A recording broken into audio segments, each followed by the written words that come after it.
साथियों, जय हिंद, जय भारत। मैं गौरव श्रीवास्तव, भारतीय प्रदेश महासचिव, अखिल भारतीय परिवार पार्टी। साथियों, मन में जो एक व्यथा थी कई दिनों से आप सभी से बातचीत करने की, आप लोगों से संवाद करने का जो एक चाहता था कि बातचीत करूं और समझूं कि क्या गलत के खिलाफ आवाज उठाना भी गुनाह है। अगर गुनाह है तो फिर लोगों को कानून का संरक्षण देने की जो बात कही जाती है प्रशासन द्वारा, वह सही कहां है। साथियों, मैं आज बात करना चाह रहा हूं उत्तर प्रदेश की राजधानी लखनऊ के बारे में, जहां पर एक पुत्री अपने मां के साथ केरोसिन ऑयल डालकर आत्मदाह करने की कोशिश करती है। मैं आप सभी को बताना चाहता हूं कि ऐसा क्या हुआ जिस कारण आत्महत्या की कोशिश करने लगी पुत्री और उसकी मां। साथियों, उसके जो अमेठी जनपद की रहने वाली महिला थी, उसके कुछ विवाद था नाली को लेकर के, जो कि बहुत बड़ा विवाद नहीं था। वहां पर लोकल पुलिस थाने की मदद लेने पर कहीं ना कहीं प्रशासन द्वारा चूक की गई। पुलिस वालों द्वारा जो अपेक्षित सहायता थी वह नहीं की गई, जिसके बाद विवश होकर लखनऊ आकर उन्हें आत्मदाह करने की कोशिश करना भी भारी पड़ा और उनको अपनी जान से हाथ धोना पड़ा। साथियों, ताज्जुब तब होता है जब लखनऊ के कमिश्नर साहब अपना वक्तव्य देते हैं और कहते हैं कि उकसाने मात्र से महिलाओं ने आत्मदाह करने की कोशिश की। मैं सभी साथियों से जानना चाहता हूं कि क्या हमारी जान इतनी सस्ती है कि हमारे किसी एक व्यक्ति विशेष के उकसा देने मात्र से हम आत्मदाह करने को भी जो है नहीं चूकते, आत्मदाह करने से भी एक बार नहीं सोचते। मुद्दा अत्यंत गंभीर है। जो सरकार हमें बेटी बचाओ और बेटी पढ़ाओ का नारा देती है, वही शायद महिलाओं की सुरक्षा करने में नाकाम हो रही है, जिस पर हमारे उत्तर प्रदेश के लखनऊ के कमिश्नर साहब को अपने वक्तव्य कुछ ही चंद समय बाद उनको अपने ब्रीफ देना पड़ता है कि महिलाओं ने आत्महत्या क्यों की। उन लोगों के खिलाफ जिन पर प्रशासन द्वारा बताया जाता है कि उकसाने की जद्दोजहद की गई, उन पर एफआईआर दर्ज भी कर ली जाती है। लेकिन मेरा एक सवाल जो है साथियों, मेरा सवाल यह है कि अगर यही एफआईआर जो महिलाओं ने दर्ज कराई थी अपने थाने में, अमेठी जनपद के जो थाने में एफआईआर दर्ज कराई थी, शायद उस पर एक्शन ले लिया गया होता तो आज इस तरह की कंडीशन का सामना नहीं करना पड़ता। शायद आज अपनी जान से हाथ धोना नहीं पड़ता उस महिला को। ताज्जुब की बात है जब प्रशासन कानून व्यवस्था का त्याग करके एक गुंडई माफियागिरी पर उतर जाए। वही हाल मध्य प्रदेश का भी है। पुलिस कर्मियों द्वारा लाठीचार्ज किया गया। आज मुझे रोष इसलिए हो रहा है क्योंकि हमारी प्रशासनिक व्यवस्था सुचारू करने में कहीं ना कहीं नाकाम हो रही है, जिस कारण अपराध की जो गतिविधियां हैं हमारे उत्तर प्रदेश में काफी तेज हुई हैं। साथियों, मैं बता देना चाहता हूं, हमारे सूबे के जो मुख्यमंत्री जी हैं, उन्होंने आते ही एक बयानबाजी की थी कि हमारे प्रदेश को या तो गुंडे माफिया छोड़कर चले जाएं, अगर वह छोड़कर नहीं जाएंगे तो हम उनको यमलोक पहुंचा देंगे। लेकिन क्या साथियों, वास्तव में सभी जो माफिया थे, जो दहशतगर्द थे, वास्तव में यमलोक पहुंचाए गए? अगर पहुंचाए गए तो विकास दुबे जैसे दुर्दांत कैसे यहां पर छूट गए? मुझे इस बात का दुख है। हमारे देश की जनता की सुरक्षा करने वाली सिविल डिफेंस जो पुलिस है, हमारे देश की जनता की सुरक्षा में 24 घंटे तैनात रहती है। उनके जवान 8 जवान की संख्या काफी बड़ी होती है, शहीद हुए। उस पर कानून व्यवस्था ने, जो हमारा प्रशासनिक व्यवस्था, शासन व्यवस्था जो थी, उसने फौरी कार्रवाई की और ऑन स्पॉट एनकाउंटर करके उसको मार दिया।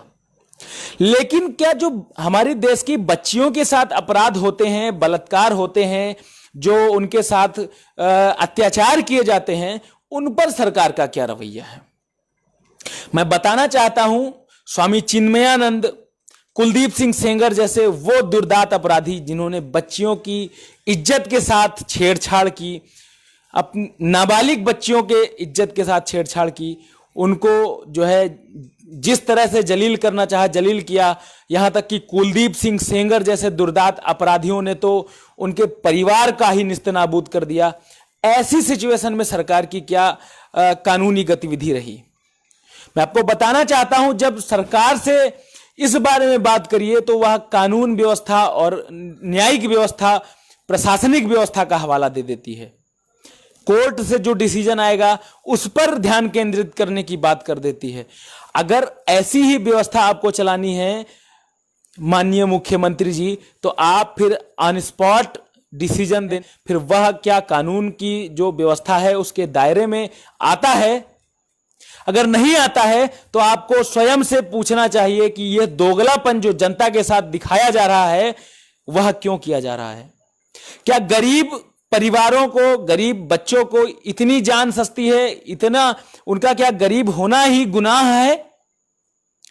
गरीब जो लोग हैं उनकी जान सस्ती है, या फिर उन्हें न्यायिक व्यवस्था के लिए 15 से 20 साल लड़ना ही जरूरी है? और आप अगर किसी इस तरह की प्रक्रिया का सामना करते हैं तो ऑन स्पॉट डिसीजन दे देते हैं। साथियों, हमें देखना पड़ेगा कि पिछले जो कार्यकाल रहा, पिछले कुछ समय से जिस तरह से गतिविधियां उत्पन्न हुई, कहीं ना कहीं एक संदेह के घेरे में लाता है। अगर कार्य प्रणाली की बात करी जाए तो शायद बेरोजगारी की बात कर लीजिए, बेरोजगारी की जो सीमा है चरम सीमा पर पहुंच रही है, और अगर यही स्थिति रही तो हम शायद बेरोजगारी के मामले में गिनीज बुक रिकॉर्ड में अपना नाम दर्ज जरूर करवा लेंगे। कोरोना, जिस पर सरकार ने भारी भरकम बजट पेश करके बड़ी तारीफ, वाहवाही लूट ली।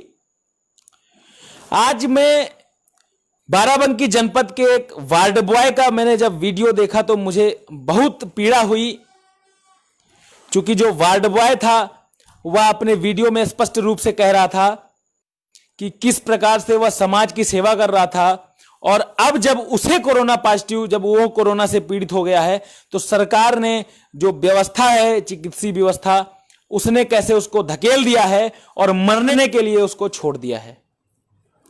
साथियों, हमें सवाल करना होगा इस देश की व्यवस्था के बारे में। अगर हम आज भी भक्ति भावना को धारण करते रहेंगे तो शायद हमें सवाल जवाब करने का मौका भी ना मिले। हमें बात करना होगा इस देश पर जो जिस तरह से निजीकरण व्यवस्था हावी हो रही है, आज हमें उस पर बात करना होगा, वरना शायद हम बात करने के काबिल ही ना बचें। क्योंकि जिस तरह से और जितनी तेजी से 40, 45, 30, 35 सालों की लीज पर सार्वजनिक सेक्टरों को दिया जा रहा है, कहीं ना कहीं यह एक अपने आप में बड़ी चिंता का विषय है।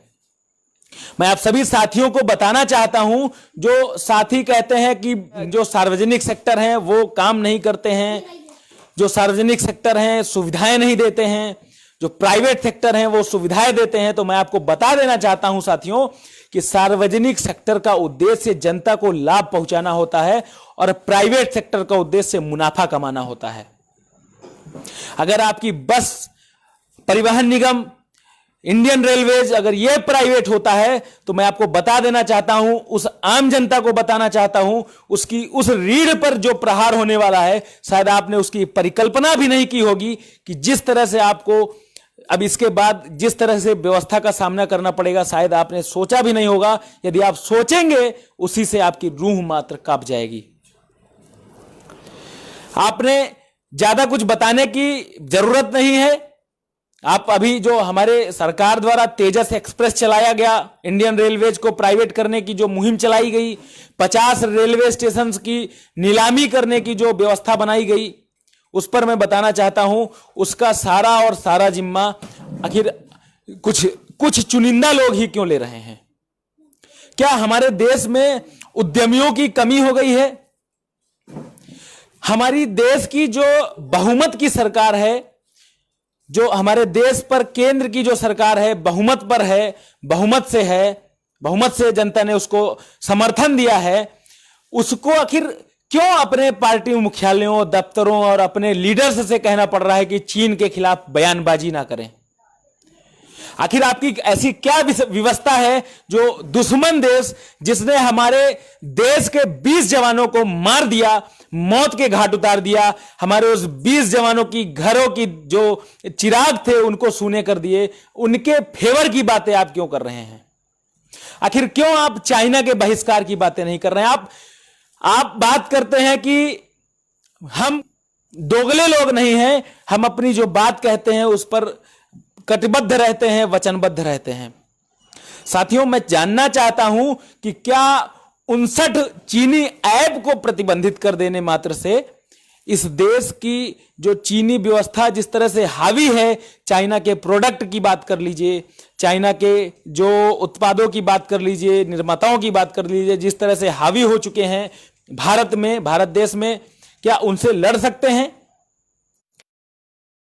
तो हमें सवाल पूछना चाहिए हमारे देश की सरकार से, जो अभी तक कहती आ रही थी कि 70 साल से सरकार ने कुछ किया ही नहीं, और हमें जब मौका दिया गया है अभी 6 साल में, तो हमने इतना कुछ कर दिया है कि शायद जनता को बुलेट ट्रेन का भी अब सुविधा मिल रहा होगा।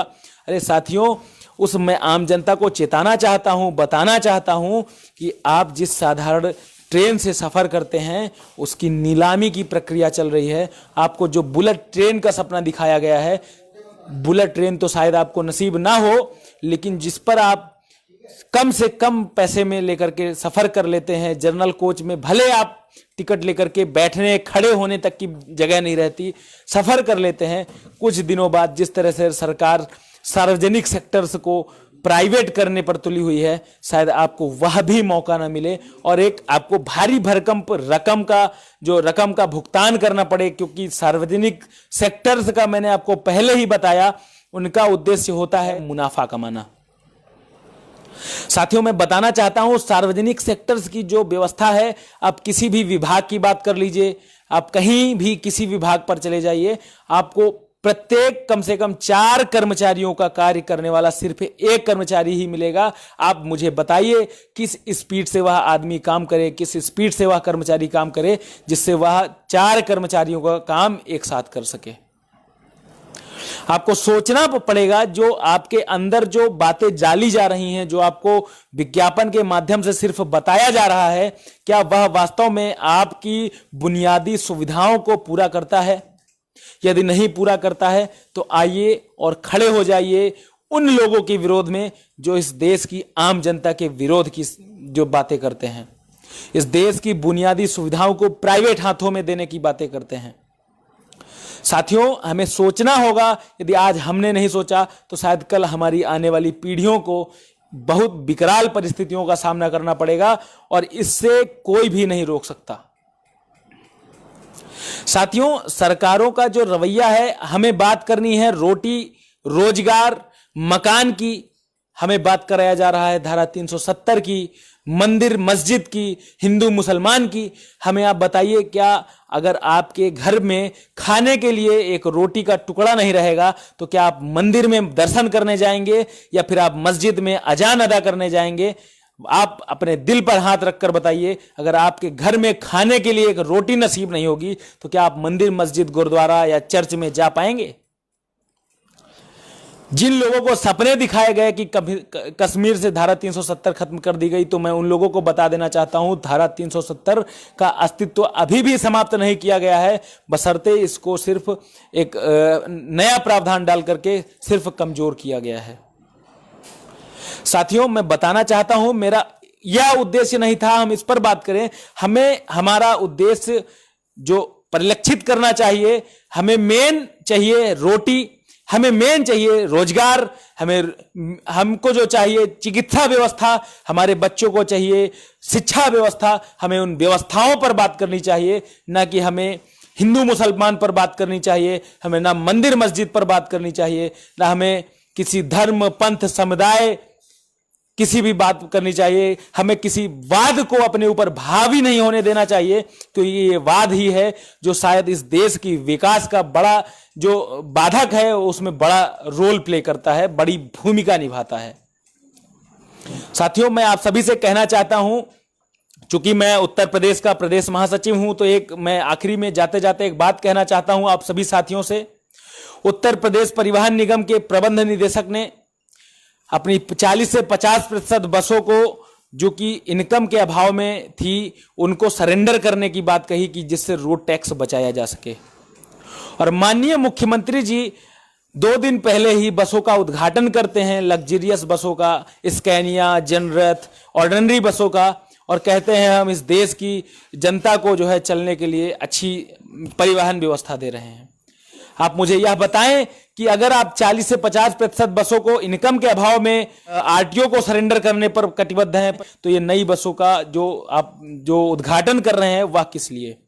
क्या किसी बड़ी का जो वह है या इसकी अलग कोई भूमिका है? चूंकि मैं बताना चाहता हूं उत्तर प्रदेश परिवहन निगम के कर्मचारियों की हाल जो दुर्दशा इस समय चल रही है उत्तर प्रदेश के, क्या सभी प्रदेश के संविदा कर्मचारियों की जो स्थिति है बद से बदतर हो गई है।